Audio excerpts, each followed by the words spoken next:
Hey, so today the developers just dropped some huge improvements and crazy things coming to Season of Blood. There is going to be a new villain named Lord Zir who has gathered a bunch of followers. We'll also be able to meet a new character named Eris, who has been trying to hunt down Lord Zir and needs our help because, things haven't turned out too well for her. Additionally, there will be new dungeons to explore and we'll have an opportunity to revisit older places that have undergone significant changes to their environment. The developers have mentioned that Lord Zir's lair is going to be much more impactful, climatic, with many great moments that they intentionally didn't reveal. Now, they were able to show some of the new enemies that we will be able to face, such as shadow vampires, blood skeletons, blood seekers, Lord Zir of course, and classes such as barbarians, rogues, and so on that will have vampiric powers. The vampiric powers we can wield seem to be quite exciting with 22 new powers added. Instead of jewelry pieces, there will be packs associated with armor, similar to how jewelry pieces were a major mechanic in the Season of Malignant. A new event called Blood Harvest events will be introduced as well.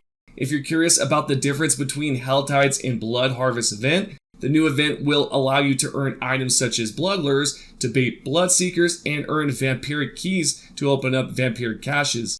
Unlike Hell Tides, the currency collected during Blood Harvest won't disappear when the event ends. Furthermore, they unveiled some of the 5 bosses that we will be able to face against, such as Echo of Vershan, the Beast in the Ice. There's going to be Darrell, King of the Maggots, and of course there's Echo of Lilith as well that you can obviously face. If you're wondering whether Uber Uniques have undergone changes, the developers have confirmed that players will notice a difference after the season drops.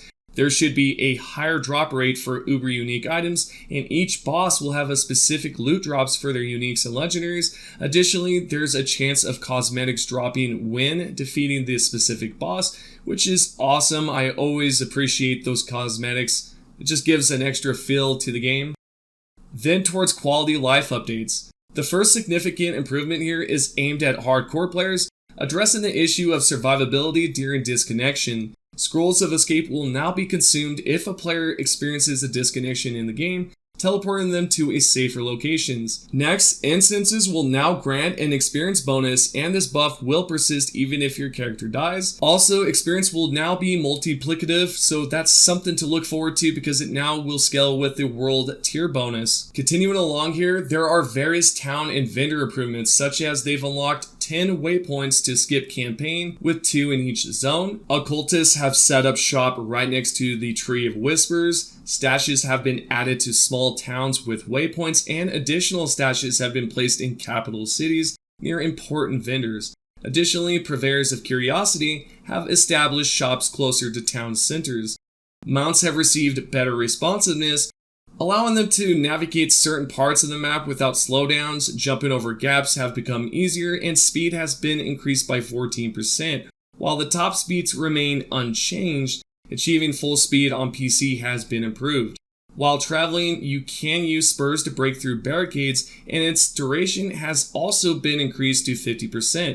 Lastly, there are cooldowns improvements for mounts, and you can see it on the screen right here. The following cooldowns are manual dismount 10 seconds to 5 seconds, forced dismount 30 seconds to 15 seconds, dismount combat skill 10 seconds to 3 seconds. Moving more into this, Nightmare Dungeons. The Nightmare Dungeons has undergone some changes, including modifications in the teleportation process. Now when you teleport to a dungeon, you'll arrive inside instead of the outside. This eliminates the need for an extra loading screen, making it faster and more efficient for farming XP.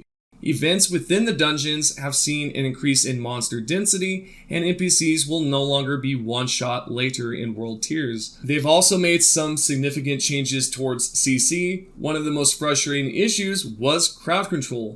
Now it will have a reduced impact, meaning things should be a little bit easier when you're rolling on through these dungeons. And last but not least, the Paragon Glyph experience has also been increased, so you should find some sort of enjoyment out of that, right? It was such a drag before, but now things have been made a little bit easier in that direction as well. Now sure, there has been some great improvements for the Nightmare Dungeons. What about the afflictions? So what they've done first with backstabbers is now when an enemy attacks close up, it's going to be a vulnerable attack, and that vulnerable damage is going to be increased by a certain percentage. Monster critical resistance has reduced the damage of our critical strikes for 3 seconds from X percentage stacking up to Y percentage. Death Pulse will now prevent on monsters that have death explosions, as well as death pulses will not spawn on top of each other, which was quite annoying. Lightning Storm will now have a 35% bonus movement speed for 5 seconds and will only start when players are in combat or if the player has a direct path to the bubble. Drifting Shade has received some things as well, with a persistent duration from 5 seconds to 3 seconds. Respawn time duration has been increased to 2 seconds. And so with all these improvements towards the Nightmare dungeons, they smack down one of the best things for dungeons,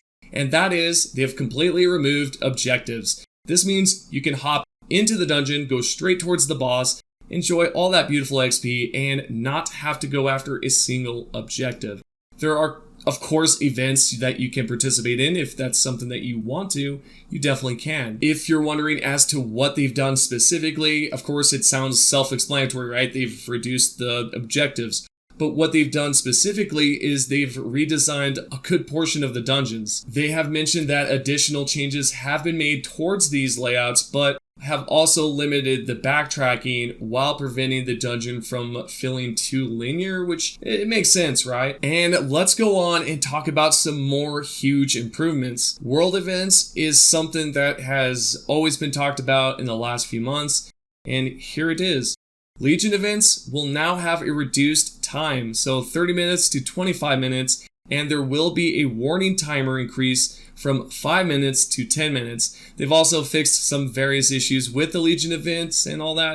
And when it comes down to the world boss, this might actually intrigue a good portion of you that are always at work, because what they've done is they've reduced it from 6 hours to 3.5 hours. And they've made some changes towards the warning timer because it's now been increased from 30 minutes to 60 minutes. Next, for end game activities, there was a lot that was mentioned here, but mainly what I would like to talk about is the gold reward from Whisper caches have been, quote, greatly increased. Experiences from Whisper and Helltides have also been substantially increased.